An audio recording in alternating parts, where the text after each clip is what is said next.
I've just been walking the medieval walls of Lincoln Castle here in the Midlands of England. Now, we normally associate the Middle Ages with total barbarity, but actually the Victorians were capable of some barbarity, because here in the grounds of the castle is a prison. There it is. It is a prison that once housed all kinds of prisoners. And get this, in the 19th century, they hanged people from the walls of the castle. Let me tell you two stories from the year 1824.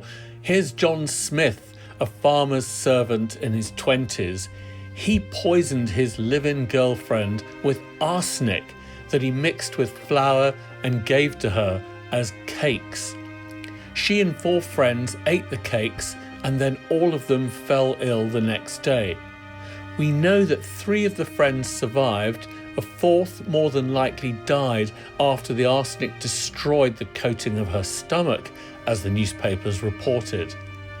He was hanged to cheers and his body handed over to the local hospital surgeons to be dissected in front of medical students and anybody who paid to watch. This was a common practice at the time. The next case was even more bizarre because of the behaviour of the defendant, James Wetherell. He appeared in court with his neck blooded and bandaged after a failed suicide attempt. Wetherell was about 20 years old and muscular, but in court this big young man became a blubbering wreck. He cried, he sobbed, he sank to his knees, and only after his lawyer begged him he entered a plea of not guilty, although he kept crying out that he had no desire to live and could only get relief from death. Wetherell had shot and robbed a man, taking his watch and some money. It didn't take long for constables to catch him. The judge condemned Wetherell to death, telling the court that the greatest mercy that could be shown to the prisoner in this world would be to remove him from it and from himself. Like John Smith, he was hanged from the castle battlements and then his body taken to the surgeons.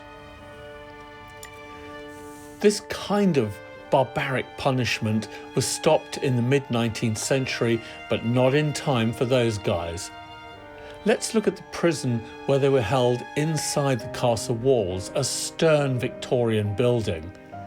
And these are the actual cells. They're now empty, it's a museum, but this is where prisoners were put before being hanged from the castle battlements for public pleasure.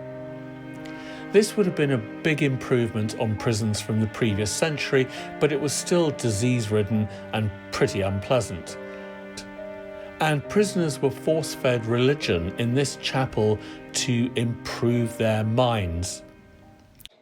This would have been the view that the preacher got, the minister, as he thundered the words of the Bible at these terrible criminals who are all sitting in individual seats, separated from each other, only the view of the minister in their eyes, and this whole idea of improving their minds through religious instruction, enforced religious instruction. Then finally, a sad and poignant area of the castle, the nameless graves for those who had been hanged.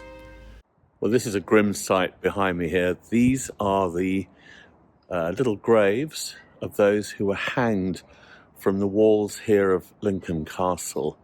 And so let's take a closer look at those graves. But by the way, thousands of people, thousands of local people turned up to jeer and shout as the criminals dangled from the rope. Now visitors might easily walk past these small little markers, not knowing the terrible history of those lying in the ground.